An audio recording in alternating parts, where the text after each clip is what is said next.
Bismillahirrahmanirrahim. Alhamdulillahi rabbil alamin wassalatu wassalamu ala Rasulillah wa ala alihi wa sahbihi ajma'in. Amma ba'd. Assalamualaikum warahmatullahi wabarakatuh.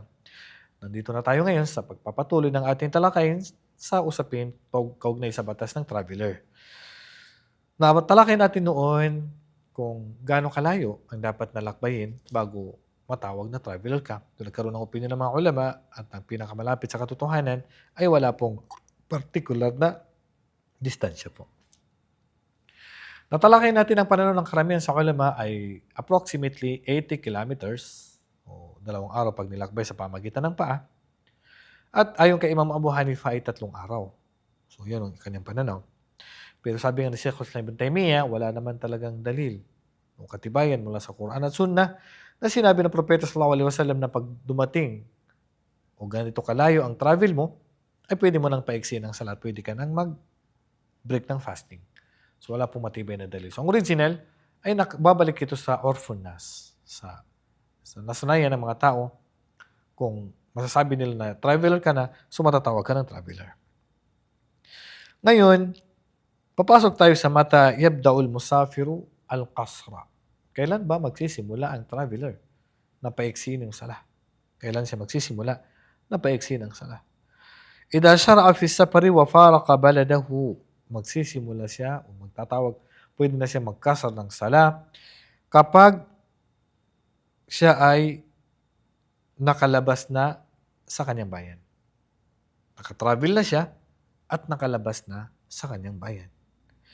Liqawlihi ta'ala, wa idha darabtum fil ardi falaysa alaykum junahun an taqsuru minas salah. At kapag kayo, sabi ng Allah subhanahu wa ta'ala, ay naglakbay sa kalupaan, falaysa alaykum junahun, ay wala kayong kasalanan na paiksiin ang inyong mga sala. Sa Surah An-Nisa, aya 101. Ibig sabihin, matatawag kang traveler, at pwede ka na magpaiksi ng sala, pag traveler ka na, nakalakbay ka na, nakabiyahe ka na, at nakalabas ka na sa bayan mo. So ito po yung matibay na dalil. Ang ilan kasi, paglabas pa lang ng bahay, pwede na magpaiksi ng sala. So hindi ka pa traveler. Fala yakunu musafiran hatta yadriba fil ardi, at hindi ka matatawag traveler hangga't hindi ka makapaglakbay sa kalupaan. Wala yakunu dariban hatta yakhruj, at hindi ka pwede matatawag traveler hangga't hindi ka makakalabas. Walidha fa innahu la yaqsuru salata hatta yufariqa baladahu, at hindi ka pwedeng magpaiksi ng sala maliban na lang makalabas ka sa bayan mo, sa lugar mo.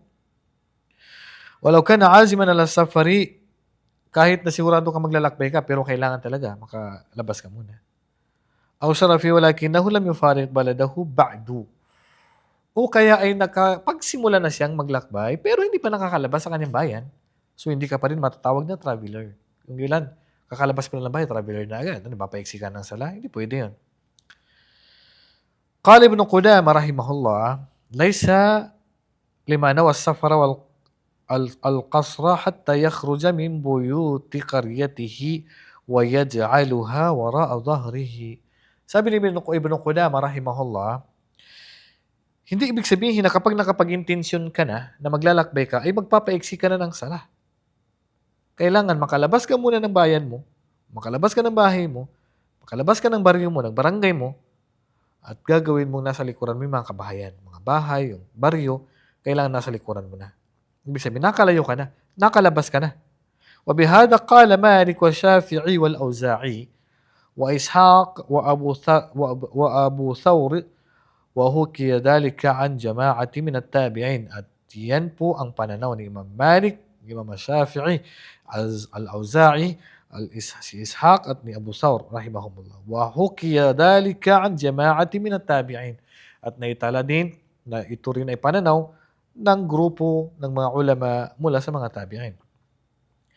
Thumma dhakara hadith Anas radhiyallahu anhu qala, pagkatapos ay nabanggit ni Ibn Qudamah ang hadith ni Anas radhiyallahu anhu qala, sallaytu ma'an nabiyya ومع النبي صلى الله عليه وسلم الظهر بالمدينة 4 وبذي الحليفة ركعتين متفق عليه. Nabanggit Ibn Qudamah rahimahullah sa hadis ni Anas, alam niyo naman si Anas, halos 10 taon niyang kasamang propeta sallallahu alaihi wasallam. Sabi niya, ni Anas radhiyallahu anhu qala, "Sallaytu ma'an Nabi sallallahu alaihi wasallam ad-dhuhra."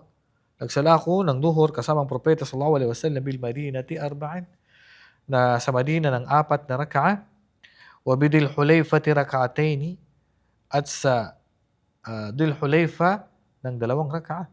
So ang propeta sallallahu alaihi wasallam nung nasa Madina pa siya, kinukumpleto niya ang sala niya.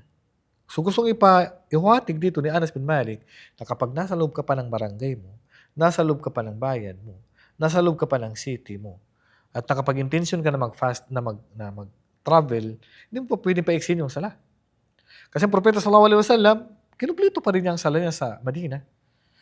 At nung siya makalabas sa Madina sa Dhul Hulaifa, sa miqat ng Ahlu Madina, binawasan niya po yung sala. Yung lahat ng 4 na rak'a, ginawa na lang yung 2 rak'a.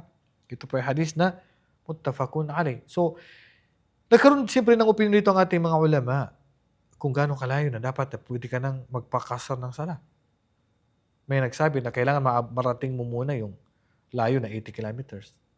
May nagsabi na 2 milya, 3 milya, 4 na milya.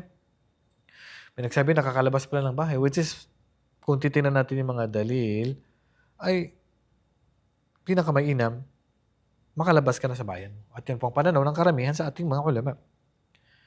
Na kailangan, makalabas ka muna sa bayan mo bago mo paiksi ng sala. Pero kung hindi, nandiyan ka lang umiikot, halimbawa, umiikot ka lang sa Jensan, umiikot ka lang sa Cotabato, sa Davao, diyan ka lang sa city, umiikot-ikot, kahit na namamasada ka dyan, huwag kang magpaiksi ng sala kasi hindi ka traveler. Hindi ka lumabas sa bayan mo para masabi na ikaw ay biyahero ka na. Kung diyan ka lang sa loob, hindi ka naman mahihirapan kasi namamasada ka lang din naman. So bakit paiksin mo yung sala? Subhanallah. Tayo po ay nakabase po sa dalil. So, pinagaan man sa atin ng Allah subhanahu wa ta'ala, pero doon tayo sa may matitibi po ang dalil. Kasi hindi ka naman talaga matatawag na traveler, maliban makalabas ka muna sa bayan mo. So, kailangan nasa likuran mo na yung mga kabahayan, nakapaglakbay ka na, hindi lang yung intention ka na maglalakbay, tapos pagka, makukumpleto ka na sala. Kasi kung hindi ka pa nakakaalis, at nandyan ka pa sa lugar mo, nandyan ka pa sa terminal, hindi ka pa nakakaalis, hindi ka pa nakakalabas sa bayan mo, pag dumating ang oras ng sala, kukumpletuhin mo ang sala. Pagdating ng duhur, 4 na rak'a. Pagdating ng asar, 4 na rak'a kasi hindi pa nakakalipad ang eroplano. Hindi pa nakakaalis yung bus. Hindi ka pa nakakalabas ng bayan mo. So, kukumpleto tayo ng sala kung hindi pa tayo nakakaalis. Kailan ka magpapaiksi ng sala? Kailan mo pwedeng gawing 2 rak'a na lang, 4 na rak'a? Kapag nakalabas ka na at nasa likuran mo na yung bayan mo at nakalabas ka na sa bayan mo at mga kabahayan. So, abangan ang karugtong ng talakay natin na ito. Wallahu a'lam wa sallallahu ala nabiyina Muhammadin wa ala alihi wa sahbihi ajma'in. Assalamu alaikum warahmatullahi wabarakatuh.